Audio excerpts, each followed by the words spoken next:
I'd like to now introduce the first speaker, Dr. Geoffrey Spier of the Getty Museum. Following the completion of a DPhil at Morton College, Oxford, Dr. Spier taught at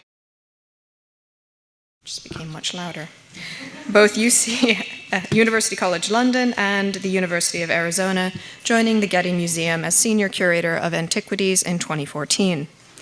His various publications have touched on topics such as Greek art and iconography, gems and jewelry, numismatics, early Christian and Byzantine art, ancient magic, and the history of collecting.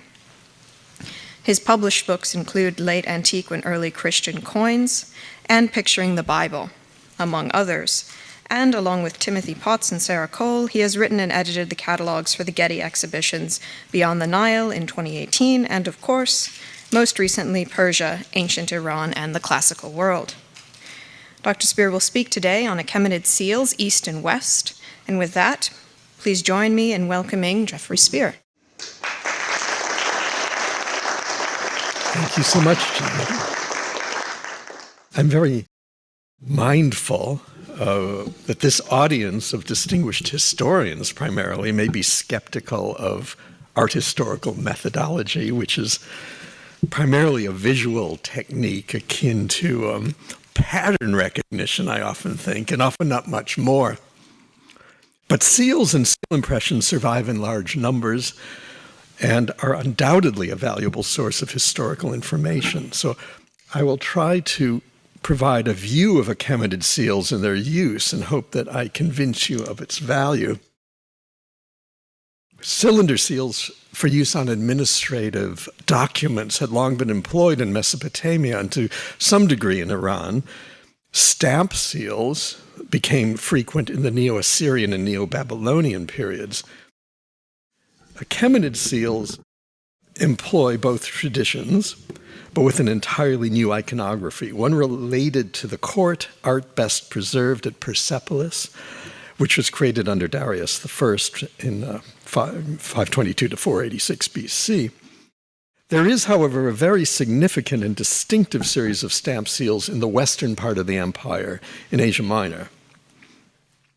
I'd like to look primarily at the Western seals, who made them, where, for whom, and how they differed from those in the East, where surviving material is more closely associated with the royal court. I would especially like to look at what the images on seals might signify to the various users. It's useful to summarize the state of seal usage at the beginning of the Achaemenid period, and I'll try to be brief. In Mesopotamia, cylinder seals carved from stone had been used administratively as a signature for 3 millennia, a practice that spread to Elamite Iran.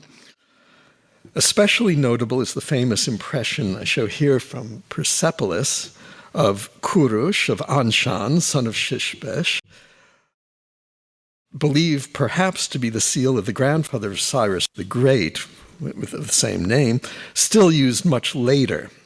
This is a rather controversial subject. It's not something I want to really discuss. I refer you to Mark Garrison's very good 2011 article. And I meant to say, I don't normally distribute a bibliography, especially to such a distinguished group, but I think it's kind of useful here because it's such a wide range of material. I'm not sure even you would be familiar with all of this. And I just thought of it as a resource. And one of the reasons I'm even giving this talk is I'm trying to encourage someone else to study Achaemenid seals because I think it's a wonderful topic. It has not been done enough. And also for you watching in the digital world, the website for this conference does have this bibliography which you can download. There are other Elamite seals of this type as well, so I want to point this out. It is a group that's quite recognized, and again, Garrison, who's written so many fine articles on this period, has discussed this. He, in fact, associates these with Anshan, and it may have quite significant historical implications of supporting Anshan as the important center at the beginning of the Achaemenid period. So for all of you who are more focused on that subject, I think it's worth further discussion, but it's beyond the scope of my talk. Stamp seals, too, were widely used. I haven't gotten there yet. But the cylinder seal, rolled onto clay tablets, seems to have been the more widely accepted method for civic purposes, primarily commercial transactions. Sometimes these seals bore the name of the owner, but more often not.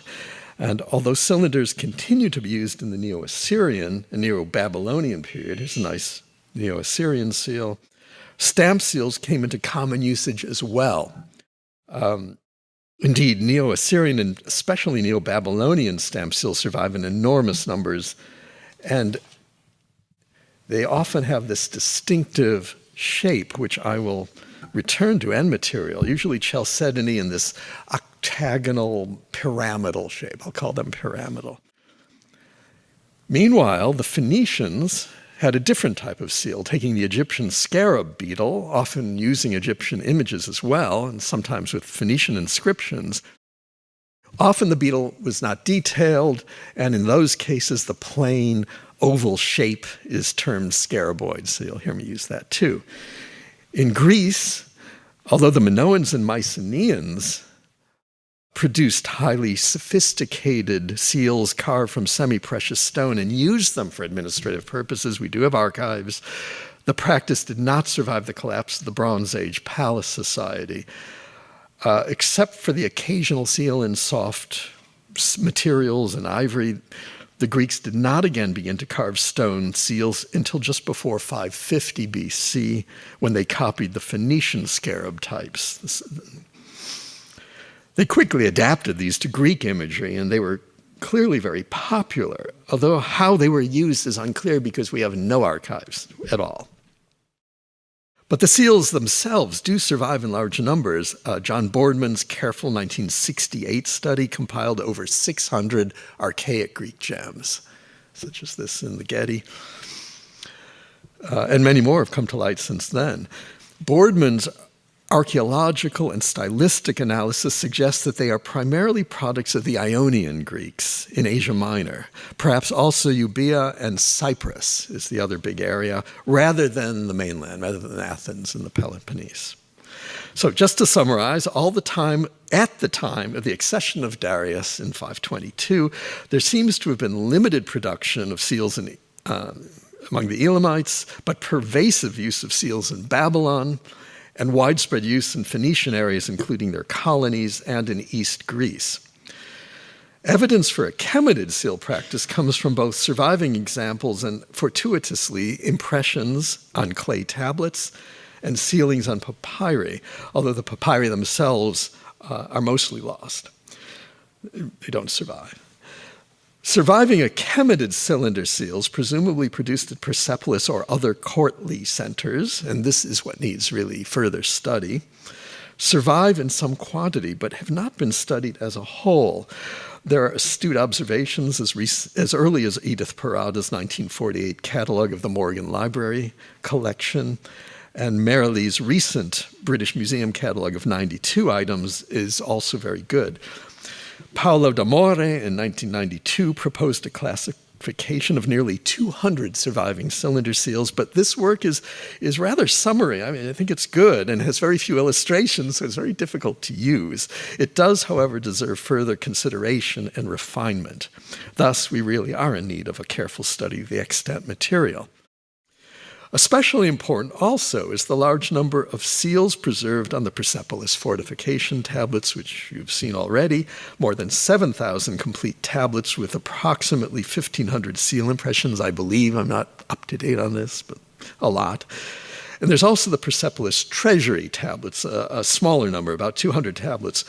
Both archives are closely datable, the former 509 to 493 BC, the latter 489 to 458 BC. And provide considerable historical context. A number of the seal impressions on the Persepolis fortification tablets have been very ably studied by Mark Garrison in numerous articles, and along with Margaret Cool-Root in the first volume of a comprehensive catalog which appeared in 2001. Unfortunately, that's the only one that's appeared to date. I also want to note this quite a remarkable dissertation by Wolfgang Balzer in 2007 where he sought out all the Babylonian tablets that have Achaemenid seals on them. This is accessible online. It's not published. There are other archives, but much less large. 26 late 5th century Aramaic leather documents with seals, some naming the satrap Arshama from Egypt, now in Oxford. This is the wonderful recently published 3 volumes edited by Christopher Tuplin and John Ma. Also, as already been mentioned, the Wadi Dalia archive in Samaria, which has probably dates 375, 335 BC, a number of seals from Egypt, and in the west, the satrapal center at Deuskalion in northwest Asia Minor, dating from the reign of Xerxes, to which I will return, and which contain about 185 seal impressions. The range of imagery is relatively limited in comparison with earlier Mesopotamian cylinder seals. The king or hero, or whoever he is, Garrison has called these scenes heroic encounters, which is sort of an awkward term, I find, but I suppose it's okay.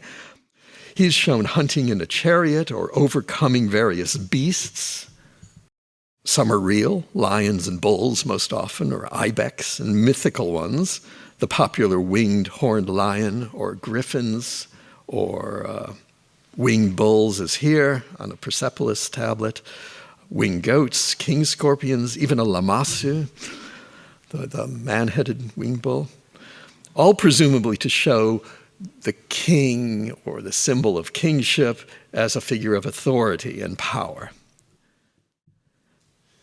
This is the imagery from Persepolis, whatever it means there. This is where it comes from. I think this must be the king for the most part, and the seals were certainly made as symbols of royal authority. They were used as symbols of royal authority by the various bureaucrats we see on the Persepolis fortification tablets. Sometimes the seals were, sometimes they name the king.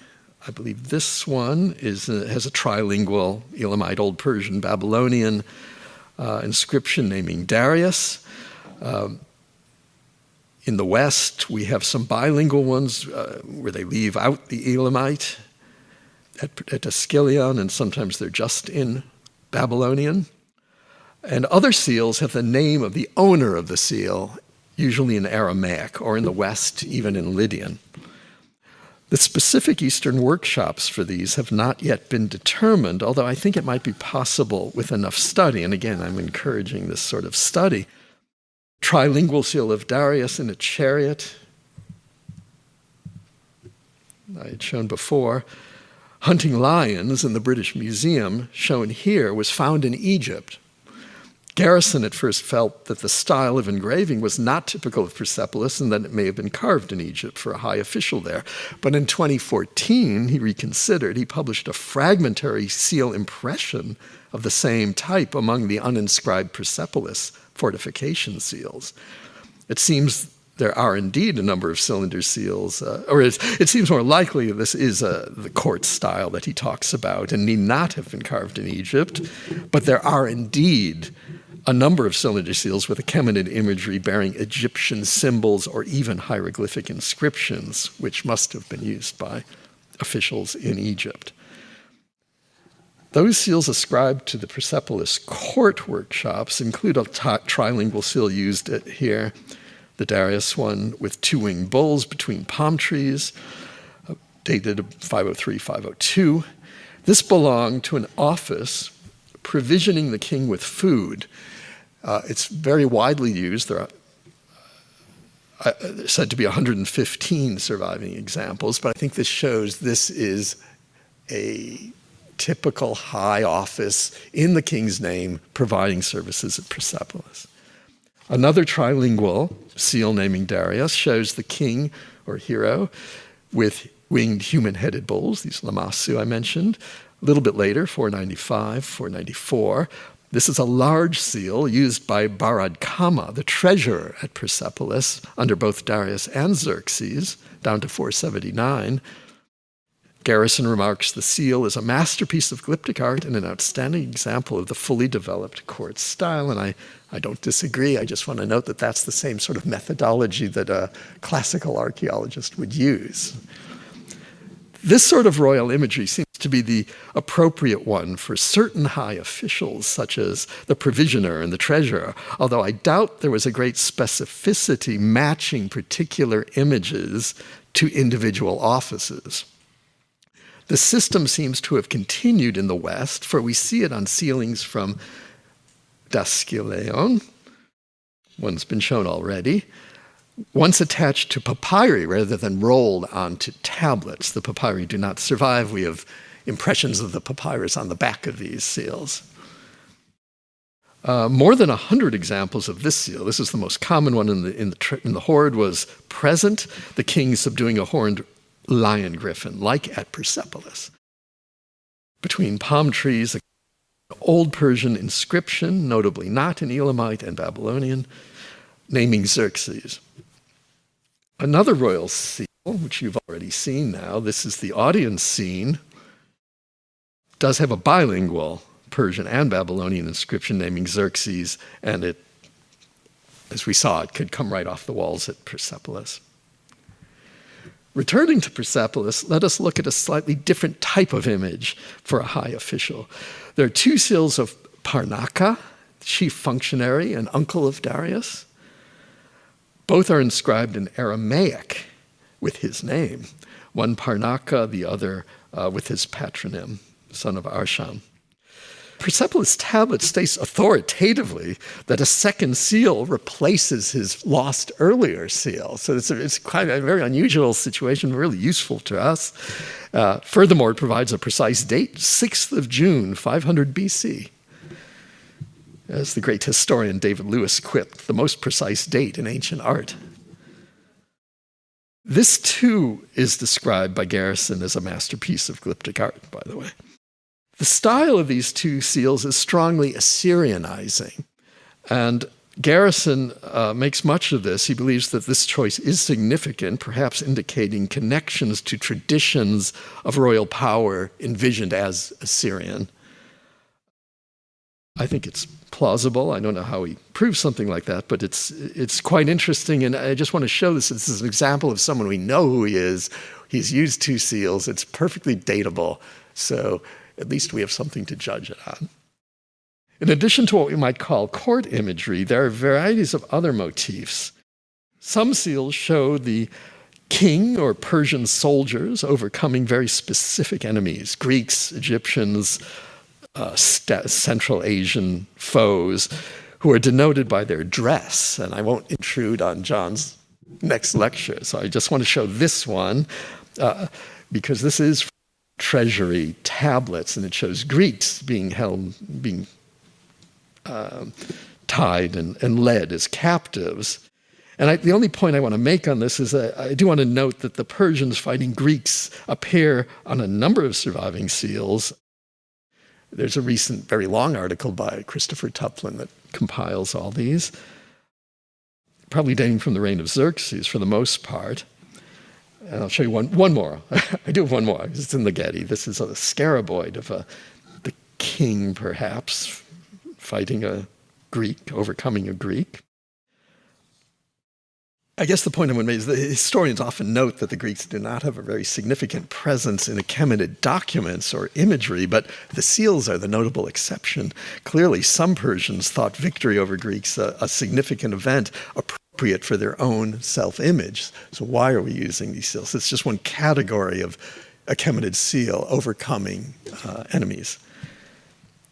The king or individual Persians are also very frequently shown hunting, either on horseback or on foot. There's a wonderful range of game attentively depicted: lion, stag, boar, onager, wild goat, bull, hyena, bear, fox.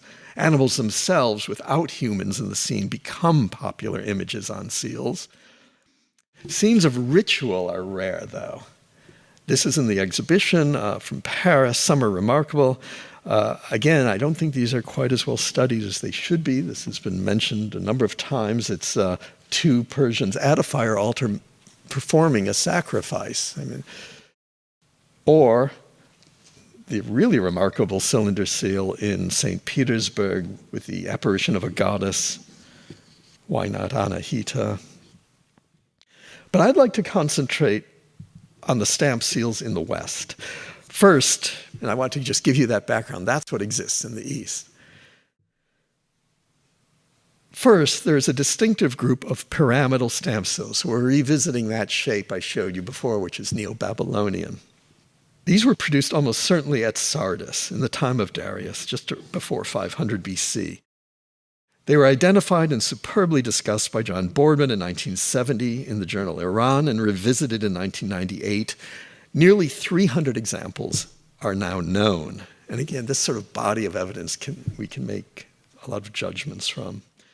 This very numerous but cohesive group was followed over the course of the 5th and 4th centuries by the so-called Greco-Persian scaraboids.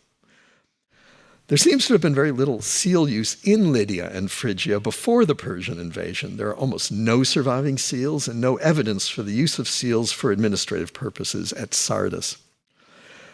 These new pyramidal seals then reflect the administrative changes introduced by the Achaemenid rulers in Lydia and show the very moment of creation.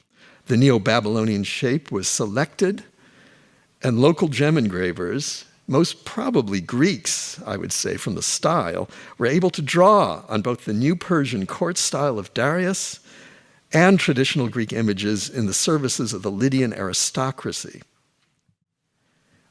Here's a... And just from another point, it's important to note, I believe that both Achaemenid and Greek images were employed on this group. So you see both of them.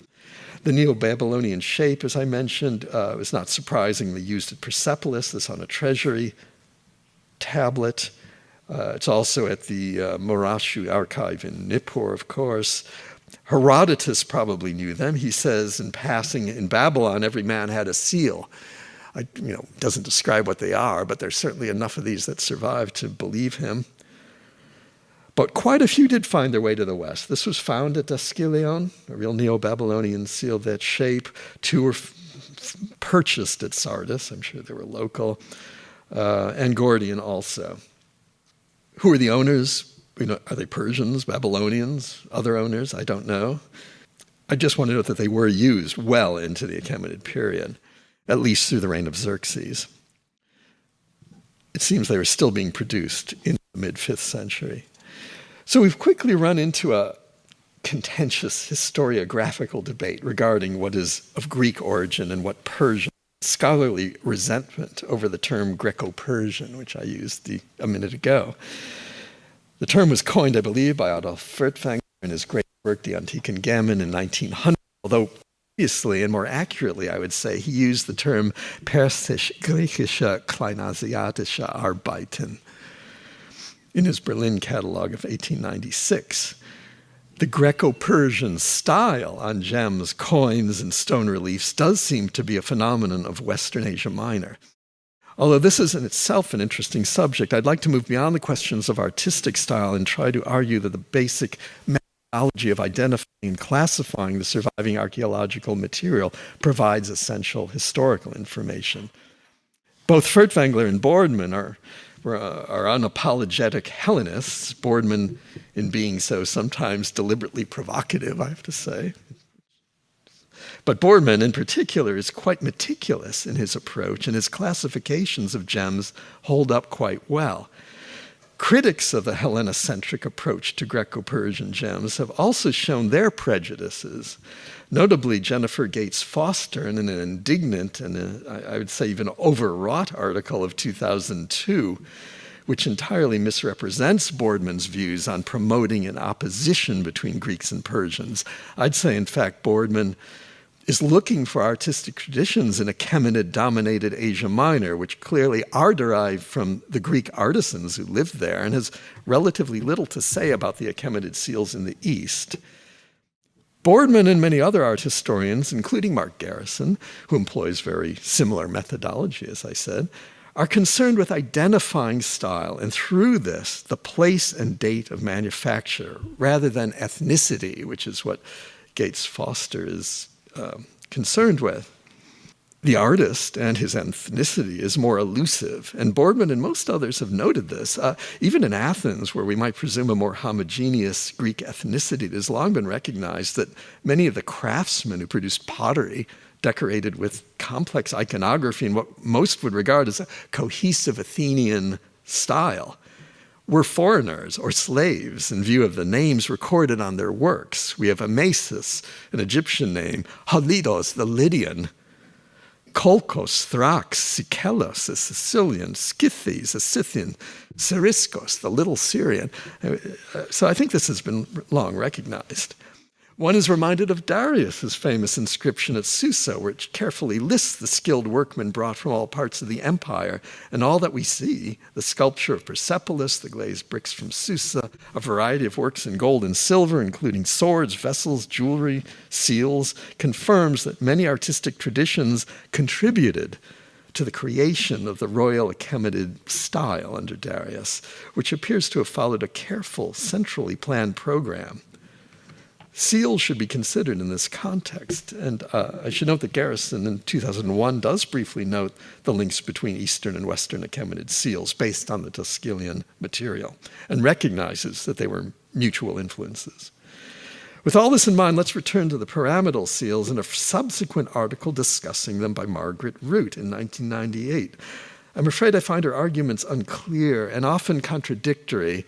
I think it is this sort of anti-Hellenocentric ideas. Boardman dismisses them out of hand. For example, she states that one gains no sense of when, where, and how and why the transmission of the Babylonian pyramidal shape might have occurred. But Boardman was quite clear the innovation occurred during the reign of Darius at Sardis. And it is very distinctive, I should point out. If you do handle these, they're very beautifully made. They're very sharp. They're little sort of more carefully made than the ones in Babylonia. They're very distinctive. There's no doubt they're all made in the same milieu, one or two workshops, I would think. Root does not understand, I don't think she understands quite how distinctive these are. She in fact asks the question because she wants a connection to Persepolis and suggests the type may have originated there. But then she compiles all the evidence, very, very competently compiled, and this evidence actually contradicts, I think, what she's trying to say. For example, this is what she's pulled together. There are only 8 examples of pyramidal seals among the more than 1,500 fortification tablet seals. Here are some. Actual Neo-Babylonian seals have been found at Sardis, she notes. Some pyramidal seals have hatched exergs, the one on the right on the screen here, where it says hatch marks. This is, she notes, that is typical of the Western ones, and in fact it is a Phoenician and Greek characteristic. Some have linear devices, these symbols, that are also typical of Western Asia Minor. And perhaps most importantly, the one on the right here, PFS 1321, is very close in imagery to a seal found at Sardis, a whole group of them really, with this very Greek image of a winged goddess holding lions. But furthermore, and even more importantly, it belonged to a certain man named Dauma, coming from Sardis with a letter from the satrap Artaphernes. So here we have a documentary evidence of the use of a Lydian pyramidal seal by a Persian official coming from Sardis. Yet Root still wishes us to see an origin for this class of seal in Persepolis. So, you can accuse people of being Hellenocentric, but this is a little Iranocentric. So I don't want to name call, but I think there's the evidence for you. The pyramidal seals, all products of a workshop in Sardis, I believe, appear to have been discontinued early in the 5th century, perhaps not outliving Darius himself. They were replaced by scaraboids. This is the one in the exhibition, one of the ones in our collection, mostly of blue or gray chalcedony, although also carnelian, occasionally rare stones. The style is similar to the earlier seals, and Sardis remains the most likely place of production, although elsewhere in Western Asia Minor is certainly possible. They survive in great numbers, again, well over 500 at this point. The motifs change somewhat, with hunting now becoming the preferred scene. Sometimes the animal alone is shown, the beautiful animal studies. The Persians wear a typical dress, as here, long tunic, trousers, kirbasia, cap. The style is very consistent, lively, but also somewhat summary, rather two-dimensional, with undisguised use of a little drill that makes pellet-like details you can see it in the eyes and the mouth and the nose. Although hunting is most popular, sometimes the Persian fights or dances or chats to a woman in distinctive costume, with the long dress and the very wide sleeves and the long braid of hair in the back. She's almost always shown like this. It's a very popular type. I show one of the impressions on the papyrus from Wadi Dalia, and there's another one in the Dascylian archives as well, so it's all across the empire. All of these seem appropriate images to choose as a personal seal for an aristocratic Persian, but they are almost never inscribed. Our evidence for ownership is virtually nil, I would say. Well, a little bit, I suppose, from the Wadi Dalia, someone who dealt in slaves. At the risk of being Hellenocentric, I'd like to ask some questions about the difference between Greek and Greco-Persian gems. And I do not like the term Greco-Persian. I don't usually use it, so I shouldn't have used it there. I prefer Western Achaemenid, which isn't exactly accurate either, but I think it's a little more accurate. The gems at which we just looked are in fact products of workshops in Western Asia Minor. Sardis is likely, as I said, under Achaemenid rule, producing gems presumably for the Achaemenid elite, whether ethnically Persian, Lydian, Sumerian, or even Greek. I think I forgot to say it, but the pyramidal seals, when they're inscribed at Sardis, the owners' names are Lydian. They're always in Lydian. But there are also gems carved in a qualitatively different way, if we get into art history, very Greek style, from uncertain workshops throughout Greece, perhaps including, certainly Ionia would be the main place. We don't know a great deal about where in Greece they're produced. We have one name. We have name of Dexamenos, who signs not only his name, but his place of origin, Chios, so a good Ionian center. Such gems include this study of a standing Persian. It's much more modeled than the Western Achaemenid seals, with careful attention to details of drapery and a high degree of finish, none of those pellets that are visible on the Achaemenid ones. Who owned this?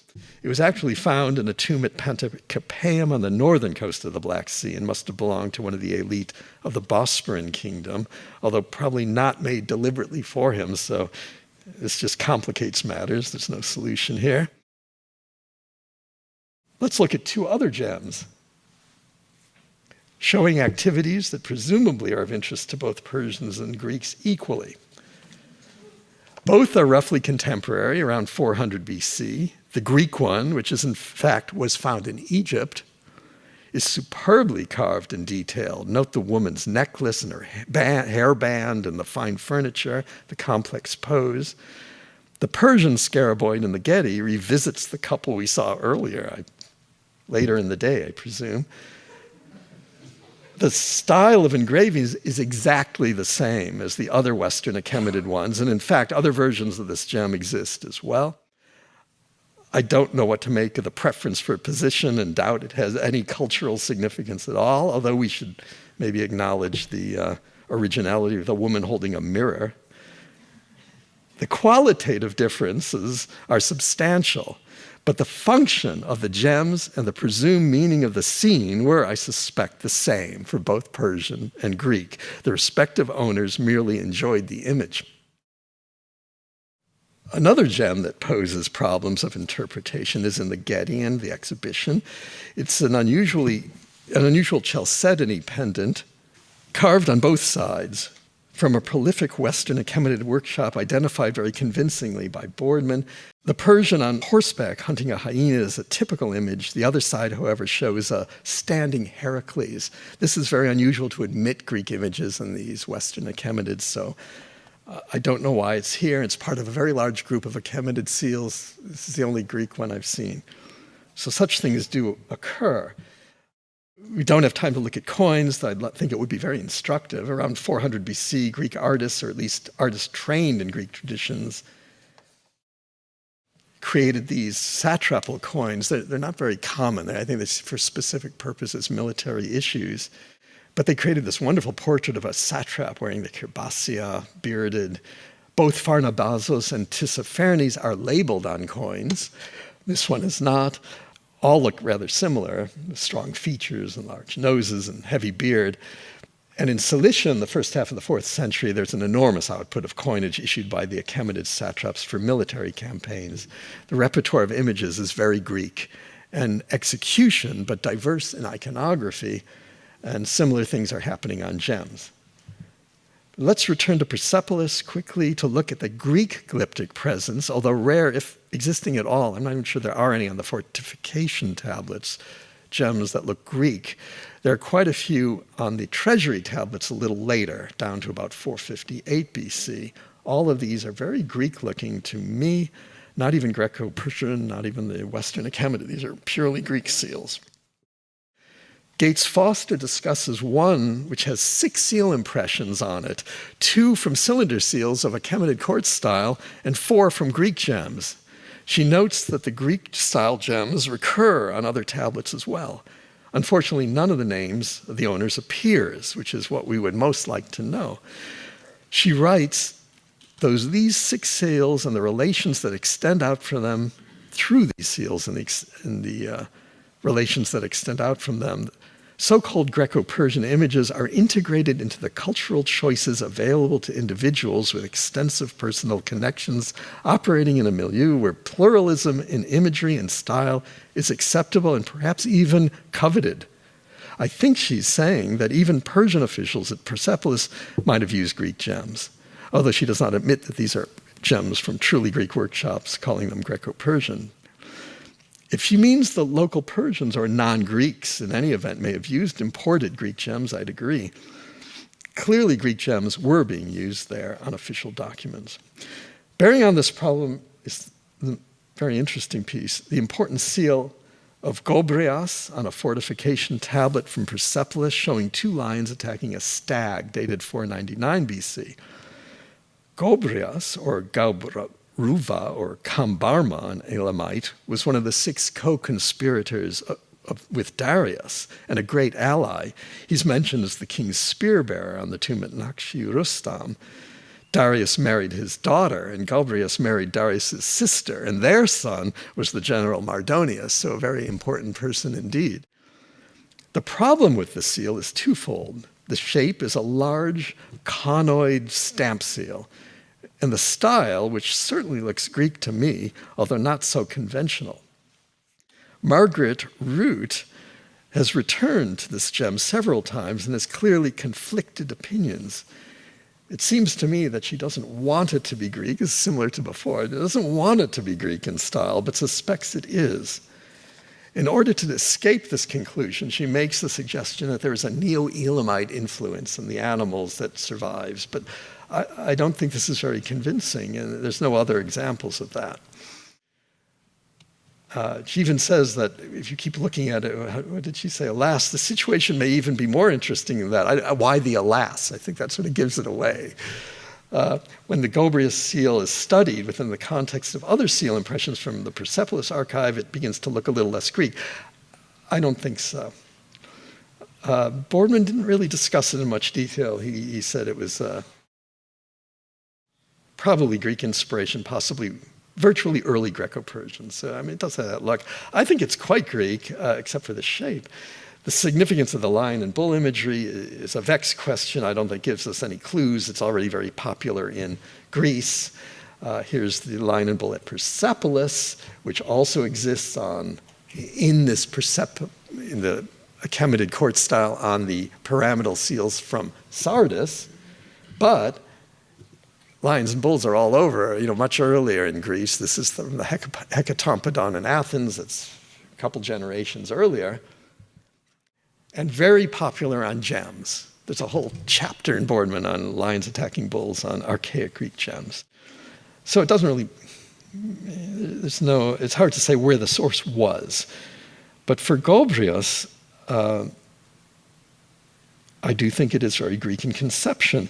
The unusual feature is the shape.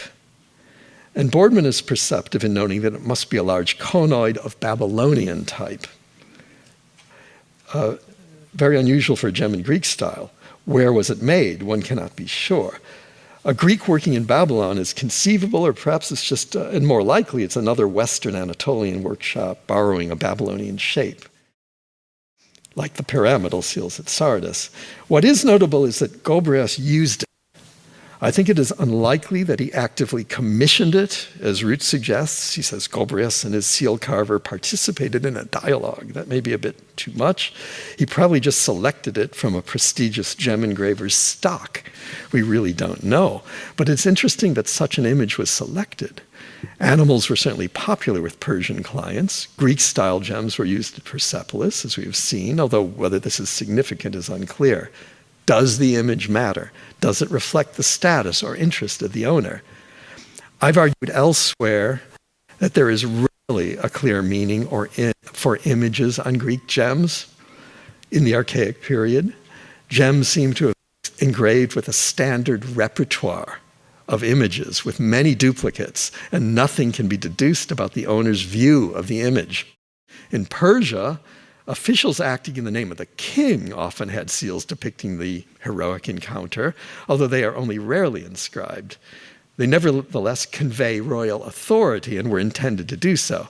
The seal of Parnaka and its replacement, on the other hand, bear his name and do seem to be special commissions, possibly with implications of high status, as Garrison suggested. But the reason for the choice of image on the vast majority of Achaemenid seals is impossible to determine, and there's in fact a very limited selection of images with a great deal of duplication. Thus, aside from the seals of Achaemenid officials with royal images, seal usage in Persia and Greece appears very similar. Images were chosen from a conventional repertoire, and so far tell us nothing about their owners. This is quite a pessimistic assessment, I know, and I'm sorry I cannot say more. But if you give me one more minute, I'd like to conclude very briefly with something admittedly more conjectural in regard to the seal of Gobryas. Both the Hellenists and the Persianists have been puzzled by its style and shape. I believe a Greek-trained artist made it, but where, I do not know. Its shape, which is the essential indicator of workshop and correctly noted by Boardman as of Babylonian type, was unique for a Greek gem. However, I've another example for you. This is a gem acquired by the Princeton. Oh, here's a lion attacking a stag in very much the same style, I think, on a Greek gem. This is the new one. It was acquired by the Princeton University Art Museum in 1989, unfortunately without provenance. The shape is the standard large Babylonian conoid of blue chalcedony, but the image is entirely Greek. Artemis with bow, accompanied by a stag in fine early 5th century BC style. One is reminded of Athenian red figure depictions in its pose and treatment of drapery. The use of this Babylonian shape is so far unique among Greek gems, but one is reminded of the pyramidal seals at Sardis and also the Gobryas seal. Although only the impression of the Gobryas seal survives, the shape was very likely this one. I'd even suggest they could be from the same workshop. So that's a bit of an aside. I probably shouldn't have even mentioned it, but I think that's all I have for you. So thank you very much for your attention.